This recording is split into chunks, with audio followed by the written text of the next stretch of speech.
Hello everyone, welcome back to Pakistani reaction. तो जी आज हम जिस वीडियो पे रिएक्ट करने वाले हैं उसका टाइटल है टॉप 5 रिचेस्ट इंडियन मुस्लिम्स। तो ये काफी डिफरेंट सा टाइटल है क्योंकि रिचेस्ट तो हम देखते रहते हैं कि इंडिया के कौन कौन से लोग हैं। एक मिनट, हाँ ओके मैंने कहा इससे पहले मेरे से कोई क्वेश्चन करे, हम देखते रहते हैं बट ये स्पेसिफिकली है रिचेस्ट बट जो मुझे पता वो तो आपको भी नहीं पता। तो वो मुझे इस चीज का कोई तुक्का भी नहीं है, कुछ भी नहीं है। मैंने कहा इससे पहले रिजवान मेरे से पूछे, मैं पहले इनको नहीं, मुझे लगा शायद आप ये कहने चाह रही थी कि मुझे मुकेश अंबानी का पता है, अडानी का पता है, रतन टाटा सर का पता है, बट मैं आपको बताऊं मुझे एक मुस्लिम का पता है, वो है लुलू, जो नहीं लुलू सेंटर, हाँ, जो दुबई वाला है, यूसुफ अली। हाँ एग्जैक्टली, वो पूरे गल्फ में उसकी ब्रांचेस है। आई गेस शायद इंडिया में भी है। वो केरला से बिलोंग करते हैं। उनका एक छोटा सा वो एक दुकान थी और उन्होंने वो अब मल्टी बिलियनियर है। जबरदस्त यार। चलें, आपको एक का तो पता है, रियली सुपर। तो करते हैं स्टार्ट, डिस्कशन होने वाली है हमेशा की तरह अमेजिंग। एंड तक जुड़े रहिएगा, चैनल को सब्सक्राइब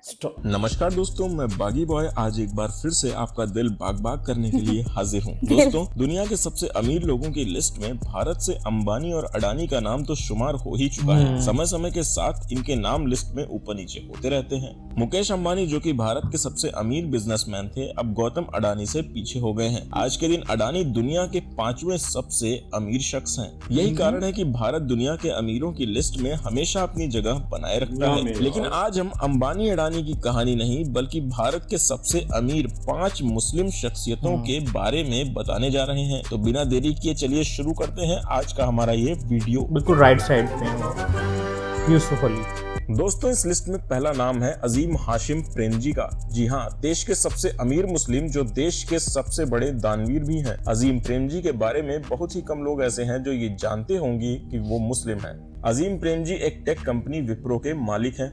10 मई 2022 को ब्लूम्सबर्ग बिलियनियर्स इंडेक्स के हिसाब से उनकी कुल संपत्ति 28.8 बिलियन डॉलर्स यानी 2,22,458 करोड़ रुपए से भी ज्यादा है और वे दुनिया के 40वें सबसे अमीर शख्स हैं। अजीम प्रेमजी को दुनिया के सबसे ताकतवर मुस्लिमों में से एक भी माना जाता है। उन्होंने कोरोना काल में भी सबसे ज्यादा रुपए सरकारी राहत कोष में दान करके देश का दिल जीत लिया था। इसके साथ ही उन्होंने अपनी आधी संपत्ति गरीब बच्चों के शिक्षा के लिए दान करने का प्रण भी लिया है।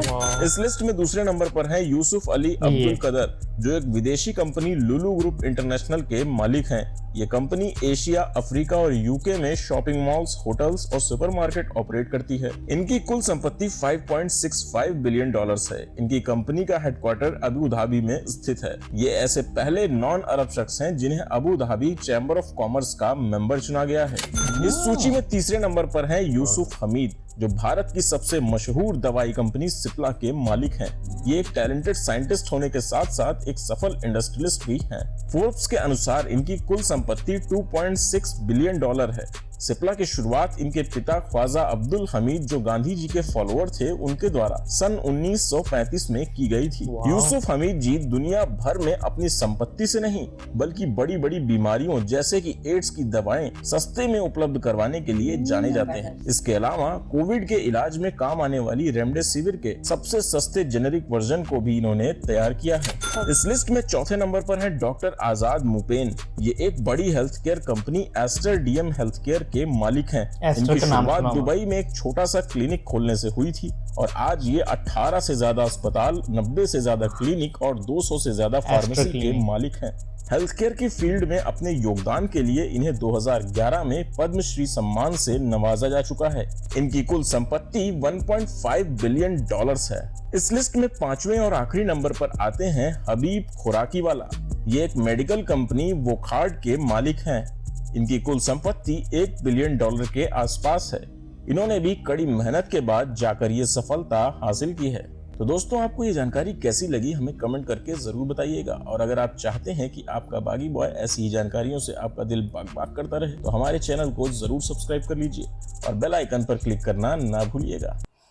अच्छी थी यार, कुछ डिफरेंट था और इन्फॉर्मेटिव भी था क्योंकि हमें तो, मुझे तो इनमें से किसी का भी नहीं पता था, एक का बस आपको पता था। हाँ तो ये वो जो यूसुफ अली बताया, हाँ उन्हीं का जो है पता था। बाकी सारों के जो उनके उन्होंने बिजनेस या काम वगैरह वो भी बताया, वो भी बड़े जबरदस्त है। और इवन जो वैक्सीनेशन वगैरह मेडिसिन का वो तो हमने सुना भी था कोविड के डेज में कि कितनी ज्यादा जो है वैक्सीनेशन सस्ते में बनाई गई थी। रिसेंटली भी इंडिया वर्ल्ड की मतलब 50% से ज्यादा वैक्सीन बनाता है। बहुत पूरे बड़ी world बात है, की। ये तो प्राउड मोमेंट है इंडिया और के लिए। शायद कोविड के टाइम पे इन्होंने शायद 70% वैक्सीन बनाई थी वर्ल्ड की, और और सस्ती सस्ती। भी हाँ, बनाई। सबसे बड़ी कई बात ये है कई कि कंट्री को तो वैसे डोनेट की है। क्वालिटी वर्क होता है, ये सबसे बड़ी बात और है। वो जो उससे price लुलु कम। सेंटर के बता रहे थे ना, वो उनकी भी एक छोटी सी शॉप थी। और जो एस्टर क्लिनिक, वो भी उनका एक छोटा सा हाँ, क्लिनिक वही था, फिर मैंने बताया। आहिस्ता आहिस्ता कितने तरक्की करते हॉस्पिटल्स, करते। कितने क्लिनिक्स जो है ना, वो और उन्होंने लुलु बता सेंटर दिए। का भी बहुत बड़ा नाम है। हाँ, वो वो भी Literally। नजर आ रही अच्छा, है मुझे था कि ज्यादा। शायद ये गल्फ में इनका है, बट इनका अफ्रीका में है और हाँ। यूके में भी उन्होंने में। बताया। जितने इनके एसेट्स बताए हैं, $1 बिलियन एक के थे, 2.6 है इनके, इससे भी ज्यादा। इससे कम तो पाकिस्तान जो है IMF से कर्जा मांग रहा हाँ, है। हाँ। और उनकी इंडिविजुअल इतनी वर्थ है, और सच में यार एक बंदे की इतनी वर्थ है।